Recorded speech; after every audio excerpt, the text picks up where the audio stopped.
아멘. 서로 한번 축복하십니다. 오늘도 은혜 받고 행복하세요. 사도행전 17장은 세 군데 지역에 십자가가 세워지고 예수의 살림의 역사가 일어나는 것을 기록하고 있습니다. 첫째가 바로 데살로니가라고 하는 지역이고, 두 번째가 오늘 만나는 베레아라고 하는 지역이고, 세 번째는 아덴, 우리는 아테네 그렇게 기억을 하죠. 이 세 군데 지역에서 어떻게 복음의 역사가 시작이 됐고, 어떻게 거기에 교회가 세워지게 됐고, 거기에 어떻게 예수 그리스도의 살림의 꽃의 역사가 피어나게 됐는가, 그것을 다루고 있는 것이 오늘 사도행전 17장입니다. 우리가 위치를 잠깐 좀 기억을 하시면은 대략적으로 어느 정도 위치해져 있는가 좀 기억을 할 수 있습니다. 바로 여기가 이제 아시아와 유럽을 잇는 그 유명한 에게해라고 하는 바다죠. 그래서 도로아에서 이제 환상을 보고 에게해를 건너서 아시아 지역에서 유럽 쪽으로 복음의 방향이 바꿔집니다. 그래서 처음에 들어가서 복음을 전하는 곳이 여기에 빌립보라고 하는 거성에서 빌립보 교회가 세워지게 됐죠. 그 다음에 이제 항구 도시인 여기 데살로니가라고 하는 지역에 와서 복음을 증거하고 십자가가 세워집니다. 그리고 그 다음에 이제 오늘 우리가 만나게 되는 내륙 쪽으로 약간 들어가서 베레아라고 하는 지역에 살림의 역사가 이루어지게 되고, 그 다음에 배를 타고 이쪽에 아덴이라고 하는 지역으로 살림의 역사의 방향이 바꿔집니다. 그 당시에는 이쪽 지역을 가리켜서 나라 이름이 마게도냐라고 하는 나라고, 그 밑에 이쪽 아덴을 중심으로 한 이쪽 지역을 아가야라고 하는 나라이고, 그 다음에 여기 이제 고린도라고 하는 도시가 있습니다. 고린도를 중심으로 한 이쪽 나라가 헬라입니다. 그래서 이쪽에 배를 타고 건너가서 여기 맨 처음에 세워진 교회가 빌립보, 우리가 빌립보서라고 하는 성경 아시잖아요. 빌립보서의 배경이 되고 있는 빌립보 교회, 그 다음에 데살로니가, 그 다음에 베레아, 그 다음에 아덴. 이쪽 지역에 마게도냐 이쪽 지역에 이 교회가 세워질 때까지 걸린 그 기간이 6개월입니다. 여러분, 긴 기간이 아니었습니다. 그 짧은 기간 동안에 그들이 가는 장소마다 복음의 역사가 나타났고, 거기에 십자가가 세워졌고, 거기에 예수의 살림의 꽃이 피었습니다. 축복합니다. 여러분이 가는 장소마다 살림의 역사가 일어나기를 축복합니다. 여러분 때문에 영혼이 살아나고, 여러분 때문에 지역의 주민들이 살아나고, 여러분 때문에 가게가 살아나고, 우리 지역이 살아나고. 그래서 우리는 예수 믿고 하나님이 주시는 비전이 바로 살림의 비전이에요. 그래서 짧은 기간 동안에 그들이 가는 장소마다 엄청난 하나님의 기적의 역사가 나타납니다. 기적의 역사가 나타나는데, 오늘 이제 만나는 지역이 오늘 성경에 어디냐면 베레아라고 하는 지역입니다. 이게 신약 성경에 보시면은 비슷한 지역의 이름이 나와요. 거기는 베레아입니다. 여기는 르고요. 신약에서 만나는 지역은 베레아입니다. 베레아라고 하는 지역은 데가볼리라고 하는 말을 들어보셨을 거예요. 데가볼리라고 하는 지역에서 밑으로 내려오면 사해 위쪽에 위치한 그 지역이 베레아입니다. 오늘 만나는 지역은 베레아입니다. 그러니까 이게 두 지역을 혼동하지 않으셨으면 좋겠고, 우리 한국교회 교인들에게 있어서는 이 베레아라고 하는 지역이 별로 그렇게 좋은 이미지로 머릿속에 들어와 있지 않습니다. 왜냐하면 베레아라고 하는 김기동 그 목사님이 주장을 했던 귀신론 때문에 그렇습니다. 이 성경에 베레아라고 하는 지역이 몇 번 나오냐면 4번 나옵니다. 사도행전 17장에 3번 나오고요, 사도행전 20장에 한 번 더 기록이 되어져 있습니다. 근데 이 말의 뜻이 무슨 뜻이냐면 물이 풍부한 우물터라고 하는 뜻입니다. 그래서 이 지역이 그렇게 온천이 그렇게 많이 나오고요, 또 하나 이 지역 자체가 물이 그렇게 풍성합니다. 물이 풍성한다는 이야기는 거기에 대평원이 쫙 하고 펼쳐져서 말 그대로 이 베레아 지역이 바로 그 당시에 곡창지대입니다. 지금 우크라이나 전쟁이 이루어지고 있잖아요. 우리가 기도합니다. 속히 하나님의 개입하셔서 하나님의 도와주셔서 무고한 생명 더 이상 죽지 아니하도록 그 땅에 평화를 주시기를 바라고. 근데 우크라이나 이 국기를 보면은요, 색깔이 두 가지 색깔이죠. 하나는 위에는 파란색이고 밑에는 노란색이에요. 근데 그 파란색의 의미는 말 그대로 푸른 하늘입니다. 그렇게 하늘이 푸르른 말 그대로 대평원에 평원이 쫙 펼쳐져 있는 나라가 우크라이나라고 하는 나라라고 그러잖아요. 또 하나 거기에 노란색은 바로 뭐냐면 밀밭입니다. 그러니까 말 그대로 우크라이나라고 하는 나라는 유럽의 빵 공장이라고 그러잖아요. 거기서 생산되는 이 곡물이 전 세계로 수출되는 것이 사유입니다. 엄청난 곡장지대 우크라이나라고 하는 그 땅인데, 베리아라고 하는 땅도 마찬가지예요. 그렇게 풍성한, 물이 풍족하고 그렇게 이제 많은 농산물이 나오는 지역이 베리아라고 하는 지역입니다. 근데 이 지역인데 우리 10절에 보시면은요, 이 데살로니가에서 복음을 막 증거합니다. 그래서 이제 증거에서 하나님의 역사가 나타나고 하나님의 능력이 나타나고 교회가 막 부흥이 되고. 근데 이게요, 교회 잘 되는 것을 기뻐하는 분은 하나님이세요. 막 교회 속에 성령의 역사가 일어나는 것을 기뻐하는 분은 아버지 하나님이십니다. 성령님이 그것을 기뻐하세요. 우리가 믿음 생활 잘하면 누가 가장 박수를 치는가? 하나님이 박수를 쳐. 그리고 성령님이 여러분들을 도와주시게 될 거고요. 그런데 이게 가장 싫어하고 가장 거기에 배아파하는 세력이 마귀와 사탄입니다. 그래서 막 이 데살로니가 교회를 막 흔들기 시작을 하잖아요. 흔들어서 백주 대낮에 깡패를 동원을 해서 테러를 자행을 합니다. 그래서 말 그대로 막 시작되는 이 개척교회를 아수라장을 만들어 놓습니다.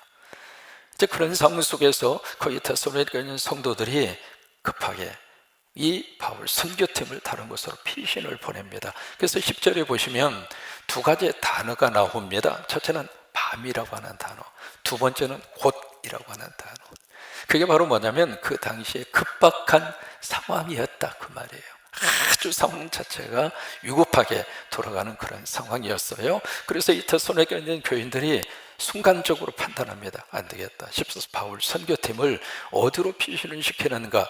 여기서 데살로니가라고 하는 이 항구 도시에서 이 베레아는 약간 내륙으로 들어가 있습니다. 약 한 80km 정도 떨어져 있습니다. 그곳으로 피신을 보냅니다. 그러니까 이 선교팀 배후에 누가 있었는가? 교회가 있었어요. 선교팀만 열심으로 가서 복음을 전하고 나름대로 수고하고 그렇게 한 게 아닙니다. 이 바울 선교팀 배후에 교회가 딱 버티고, 교회가 위해서 기도하고, 교회가 하나가 되고, 교회가 그들을 위해서 서포트하고. 여러분, 우리 성광교회가 세계 곳곳에 십자가 세우는 건 하나님이 기뻐하세요. 그러니까 교회가 선교회 좋은 하나의 서포트 그룹으로 쭉 하고 포진하고 있었던 거예요. 그래서 이 선교팀을 데살로니가에 있는 성도들이 베레아 지역으로 피신을 보냅니다. 그게 이제 10절의 말씀이에요. 그래서 이제 가서 보니까 거기에 유대인이 있는 거예요. 그래서 유대인이 있어서 유대인이 있는 곳에는 회당이 있거든요. 그래서 관례를 따라서 회당에 들어가서 복음을 전합니다. 오늘 11절에 보시면 이 베레아 사람들에 대한 평가를 여기서 해주고 있습니다. 이 베레아 사람은 베레아에 살고 있는 모든 사람을 말하는 것이 아니라 유대인을 말하는 거예요. 그러니까 여기 데살로니가라고 하는 이 지역에 살고 있는 유대인과 베레아 지역에 살고 있는 유대인들을 지금 비교해서 이야기를 하고 있는 거예요. 그래서 이 베레아에 살고 있는 이 유대인들이 오늘 성경이 그렇게 말씀을 하고 있습니다. 여기 있는 사람들보다도 더 어떻게 써요? 너그럽다라고 하는 단어를 씁니다. 더 너그러운 사람들이었다.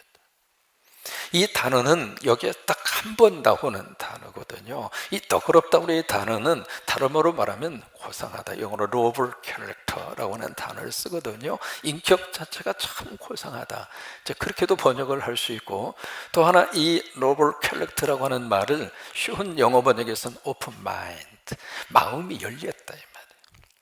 그러니까 여기 있는 사람들은 마음이 굉장히 폐쇄적이었습니다. 그리고 딱 걸어 잠그고 완전히 거부 반응을 일으키고 배척하고 그런 부류의 사람들이었다면, 똑같은 유대인인데 베레아에 살고 있는 유대인들은 마음이 너무, 여러분 우리 성곽교회 성도들은 다 그렇게 되시기를 바랍니다.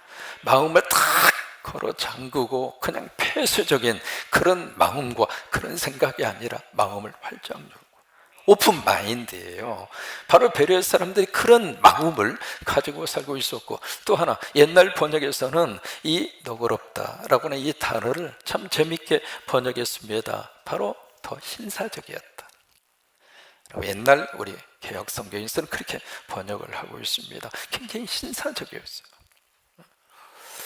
그러니까 이 신사적이었다라고 하는 것이 바로 베레아 사람들이 가지고 있는 이 바울 선교팀을 대하는 그들의 애티튜드, 태도가 신사적이었어요.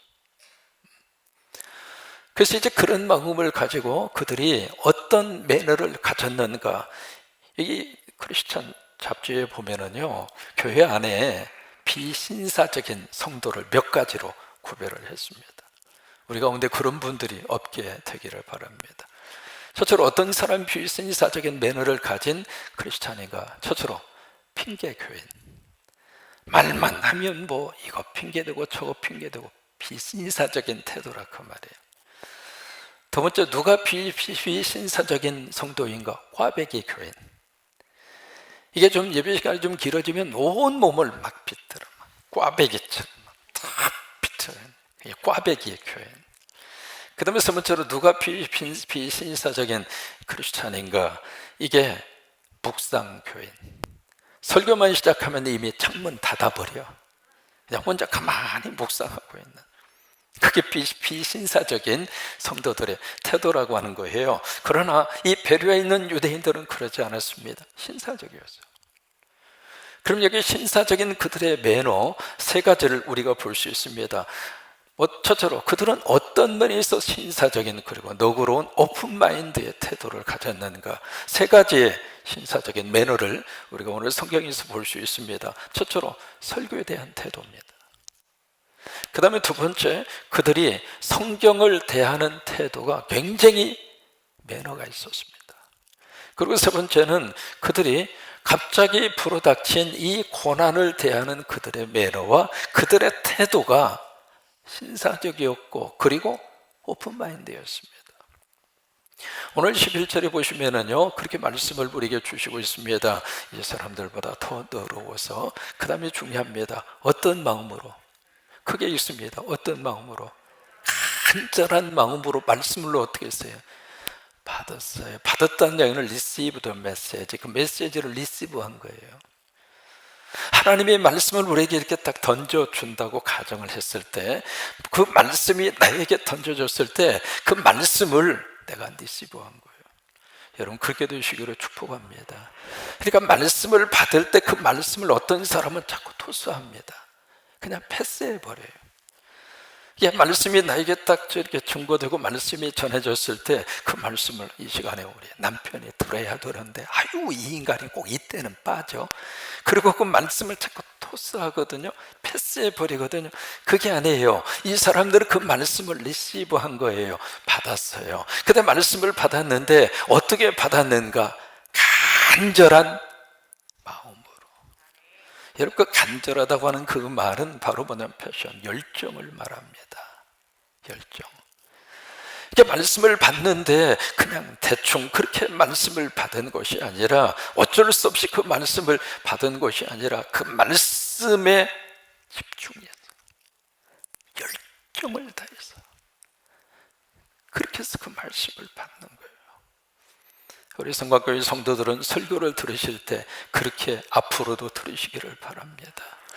그러니까 그 말씀이 나에게 가슴에 부딪힐 수도 있고 그렇지도 않을 수도 있죠. 또 하나 그 말씀이 이해가 안 될 수도 있습니다. 그러나 하나님의 말씀을 말씀으로 받을 때에 나의 설교에 대한 매너는 그런 매너가 있어야 된다. 그러면 이 설교를 우리가 신사적으로 그렇게 설교에 대해서 매너를 가질 때 어떻게 해야 되는가? 세 가지입니다. 이것을 영어 약자로 말하면 EEM이에요. 첫 번째 E는 eye to eye contact입니다. 여러분 설교자하고 눈이 마주치셔야 돼요. 그러니까 설교 시간에 고개 숙이고 있지 마세요.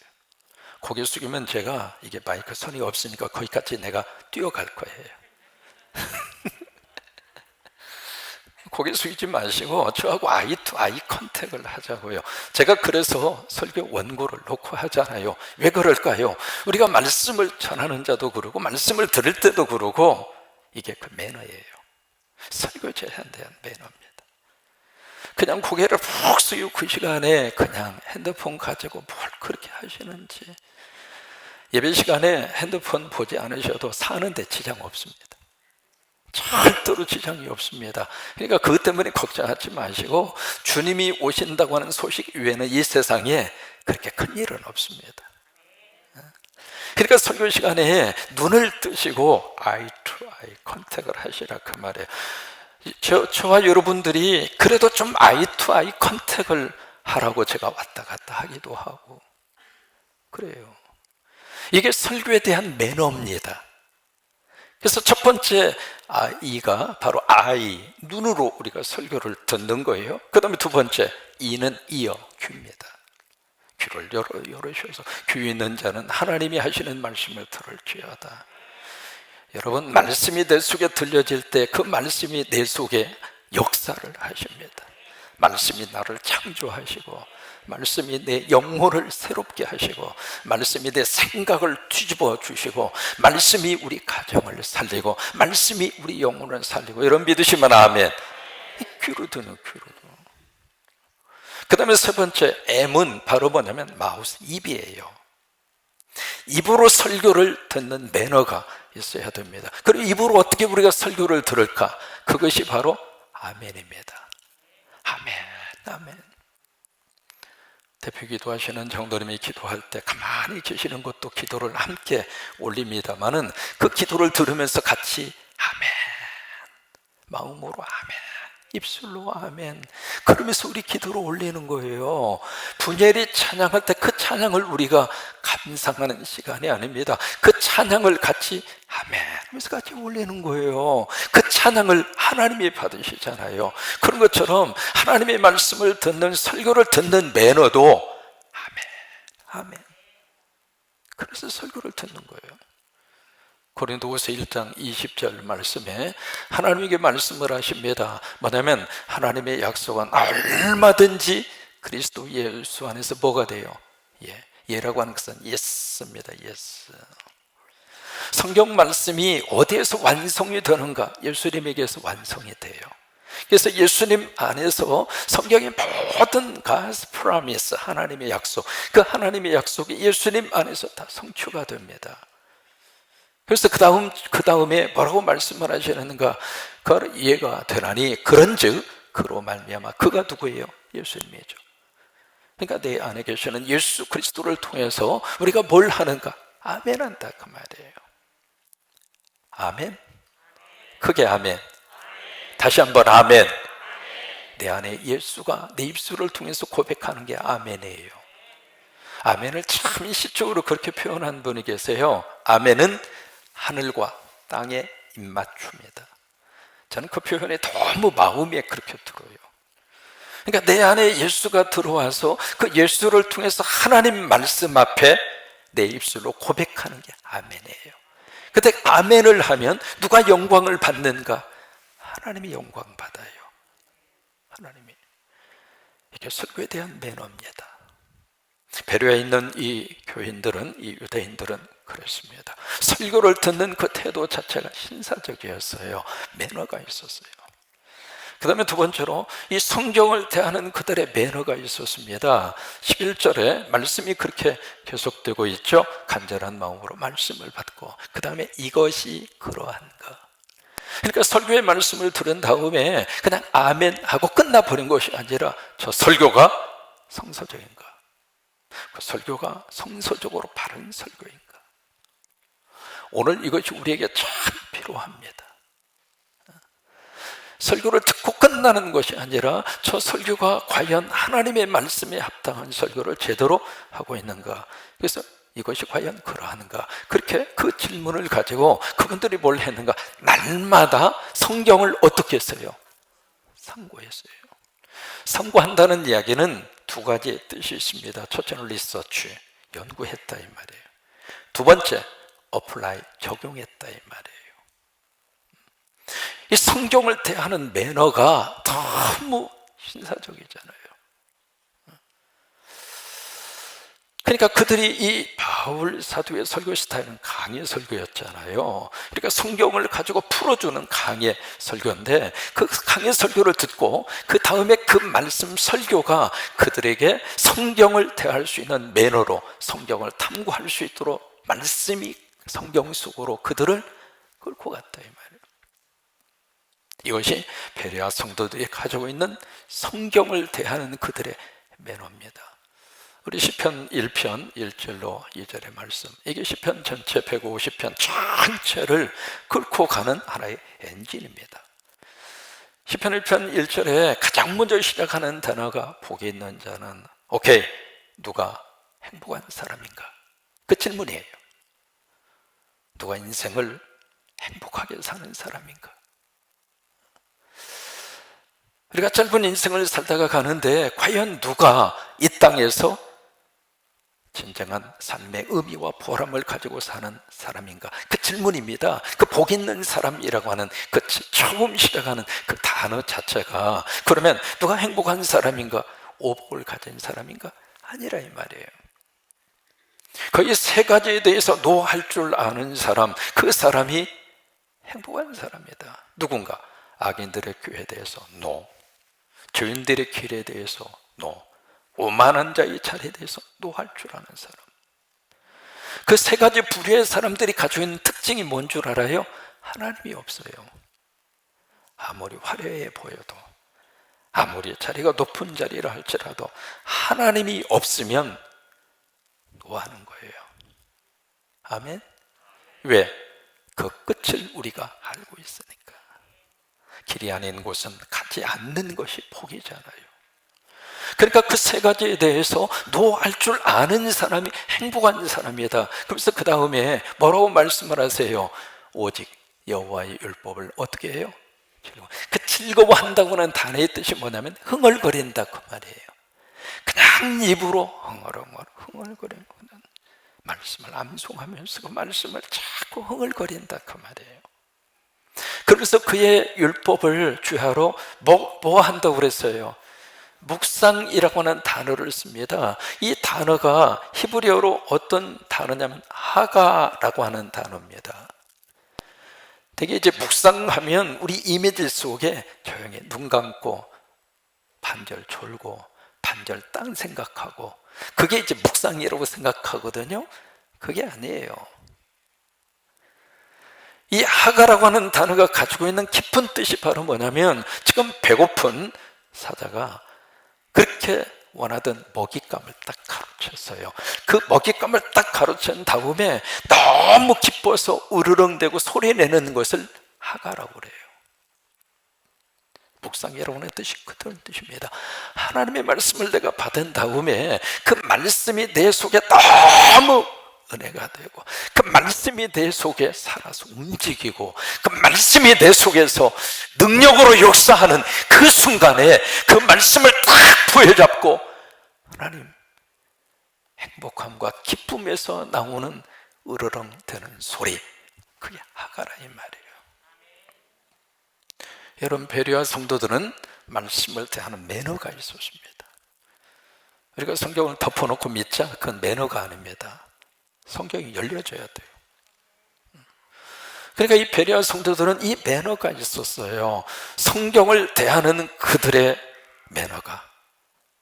그래서 날마다 성경을 삼고. 왜 그런 줄 알아요? 삶에 대한 모든 지혜가 성경에서 나옵니다. 인생의 답도 성경에서 나오고, 한 나라가 어떻게 하면 잘 될 수 있을까, 거기에 대한 모든 지침 매뉴얼은 성경에서 나오는 겁니다. 역사가 그래서 우리에게 보여주고 있잖아요. 우리나라의 새로운 정부가 성경 위에 세워지기를 위하여 기도합니다. 거기서부터 나오는 거예요.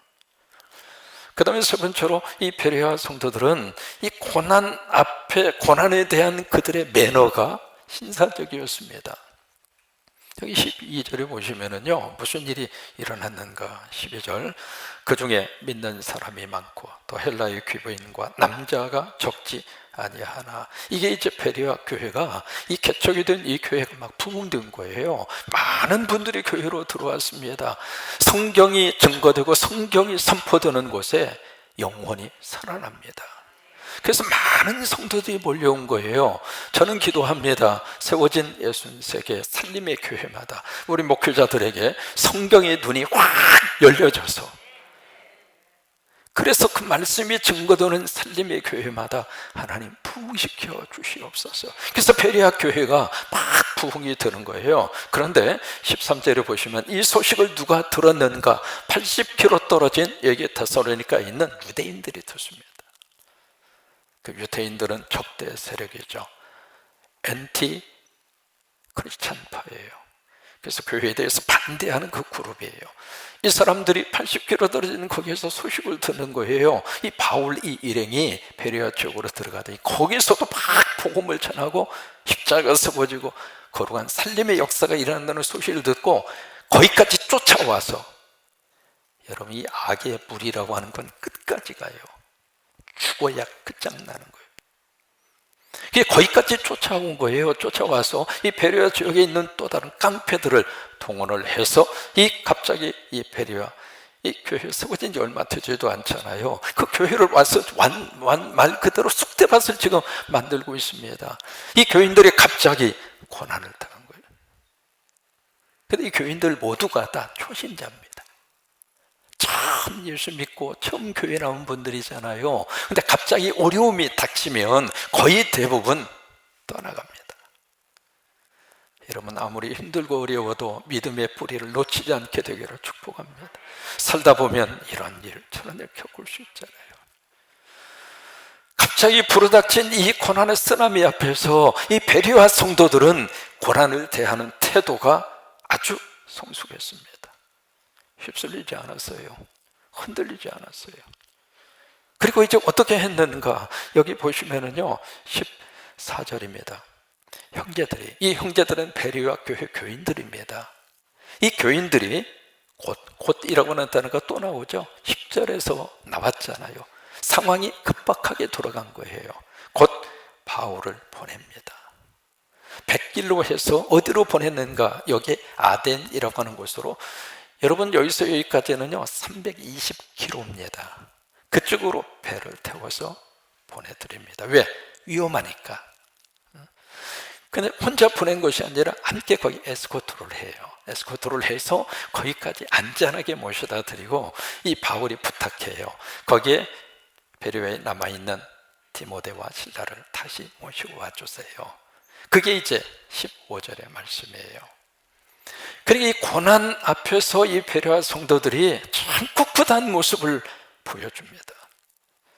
우리 성광이 성도들, 여러분 어떤 고난이 오더라도 약간의 흔들림은 있을지언정 뽑히지 마시고 끝까지 믿음으로 승리하시기를 주의 이름으로 축원합니다.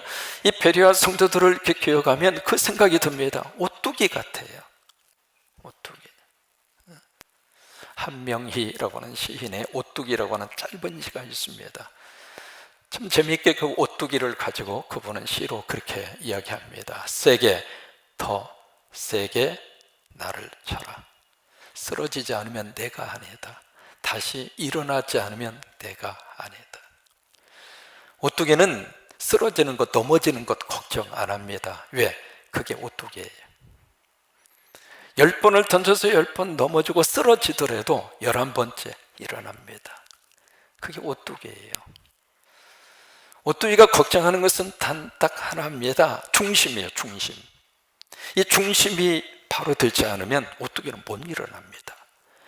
근데 중심만 제대로 딱 있으면 쓰러졌다가도 다시 벌떡하고 일어나요. 우리 성도들도 마찬가지입니다. 우리 안에 중심이 제대로 되어져 있으면 그 중심이 무엇인가? 성경이죠. 그리고 성경이 우리에게 무엇을 말씀을 하시는가? 예수 그리스도죠. 그 중심만 있으면 쓰러졌다가도 다시 일어나시는 거예요. 그 은혜가 함께 하시게 되기를 주의 이름으로 축원합니다. 여러분을 베레아에 일어났던 이 살림의 선교의 역사, 여기 있는 성도들은 다른 어떤 지역보다도 더 오픈 마인드, 열린 마음을 가지고 특히 하나님의 말씀과 복음 앞에 신사적인 매너를 가지고 있었는데 그 매너가 어떤 매너인가? 설교를 대하는, 설교를 듣는 매너가 신사적이고 그 다음에 성경을 대하는 매너가 신사적이었고, 그들 앞에 닥친 고난과 어려움을 대하는 그들의 매너가 너무 신사적이었어요. 이 한 주간 또한 여러분 속에 이런 축복이 넘치게 되기를 주의 이름으로 축원합니다. 그리고 영적으로 오뚜기처럼 일어나십시오. 그리고 쓰러지지 마시고 주님 앞에 그런 축복을 받아 누리는 여러분 되시기를 주의 이름으로 축원합니다.